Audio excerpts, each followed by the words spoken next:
95,7 Foxa FM. Halo halo halo, selamat siang menjelang sore semuanya. Gimana nih kabar kalian? Semoga selalu dalam kondisi sehat walafiat ya. Buat yang lagi kejebak macet di jalan, hati-hati terus. Dan buat yang masih kerja ataupun kuliah, semangat terus ya.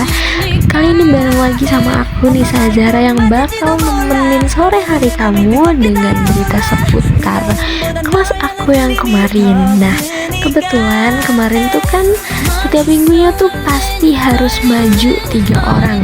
Nah, kebetulan di minggu kemarin itu aku yang maju. Aku yang kebagian maju untuk menyiarkan berita. Dan kemarin itu aku nyiarin berita tentang sepak bola ya, tentang performa dari klub bola yang benar-benar besar banget, yaitu Real Madrid. Kemarin tuh aku ngebahas 2 pertandingan besar antara Real Madrid dengan Barcelona dan Real Madrid dengan Manchester City.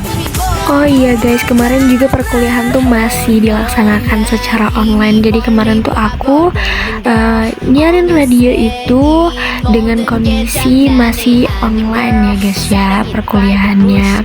Kemarin juga selain aku menyiarkan radio, aku juga kebetulan dapat kesempatan buat mempresentasikan isi dari makalah aku, yaitu makalah dari kelompok 3. Nah, sebelum ke materinya, aku bakal ngenalin kelompok 3 tuh ada siapa aja sih. Yang pertama ada Isna, ada aku, ada Nida, ada Saida, Lala, dan Diva.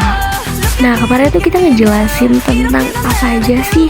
Sebenarnya banyak banget yang kita jelasin. Materi-materinya tuh bener-bener unik dan bener-bener bermanfaat banget dong pastinya. Aku bilang dari awal banyak banget sebenarnya materi yang disampaikan kemarin sama kelompok aku, tapi kali ini aku bakal jelasin satu persatu. Aku bakal jelasin satu persatu lagi. Nah, yang pertama itu apa sih jurnalistik? Secara singkat, jurnalistik adalah proses pengumpulan, mengolah, dan menyebarkan informasi ke publik. Kalau di radio, semua proses itu disampaikan lewat suara. Jadi, penyampaian harus jelas, cepat, dan mudah dipahami. Kalau ngomongin sejarahnya, jurnalistik radio di Indonesia udah ada sejak masa penjajahan.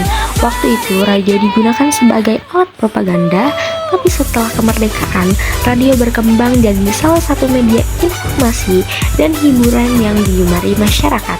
Fungsi jurnalistik sendiri ada beberapa, yaitu memberikan informasi, mendidik, menghibur, dan juga jadi kontrol sosial.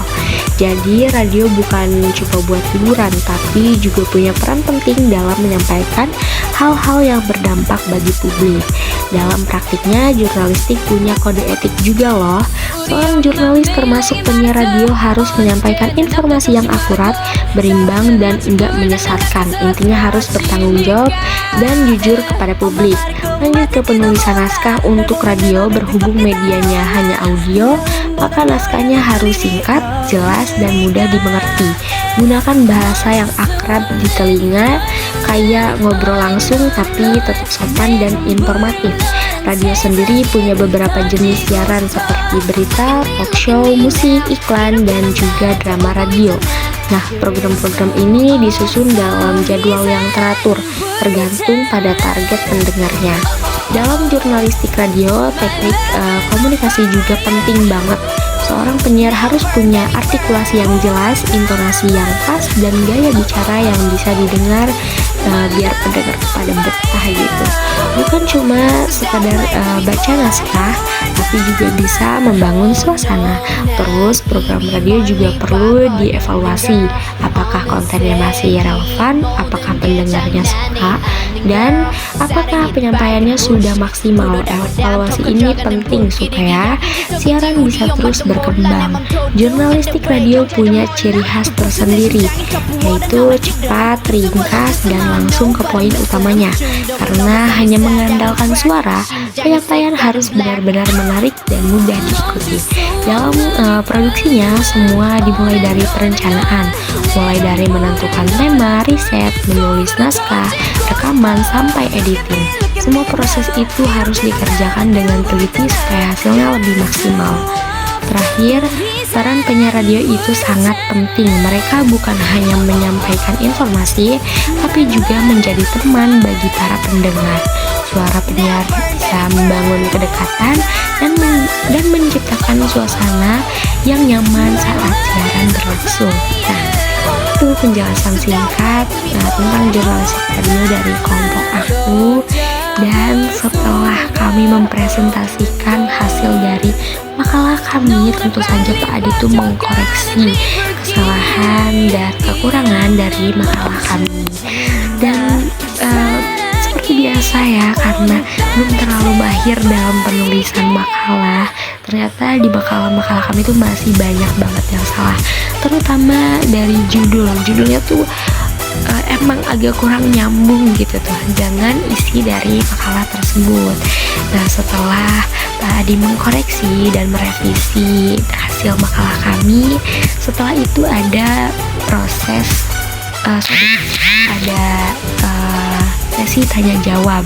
Nah, kemarin tuh yang nanya tuh ada Adiba sama satu lagi aku lupa, tapi Adiba tuh nanya tentang radio di Pandeglang tuh kenapa sih katanya nggak ada yang buat Gen Z gitu tuh. Kemarin juga aku bantu ngejawab pertanyaan dari Adiba sendiri, kenapa sih radio di Pandeglang tuh nggak ada yang khusus Gen Z gitu kan, khususnya bagi para orang-orang tua doang gitu, karena SDM dari Pandeglang sendiri tuh susah gitu, nggak kayak di kota-kota besar kayak Jakarta dan Bandung yang memang banyak banget radio-radio khusus Gen Z kayak yang isinya curhat-curhatan dan pipes-pipesan gitu.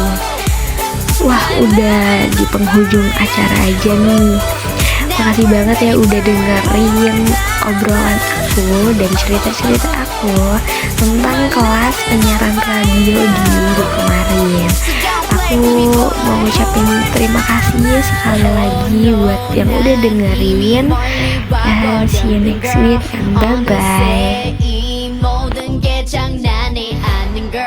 사랑이는 빨간 불씨 불어라 바람 더 커져가는 불길이 기약인지 속인지 우리 엄마도 몰라 내 맘 도둑인데 왜 경찰도 몰라 불붙은 내 심장이 더 부어라 너는 기름 Kissing while I diss him I don't know but I miss him 중독을 넘어서 네 사랑은 crack 내 심장의 색깔은 black 멈출 수 없는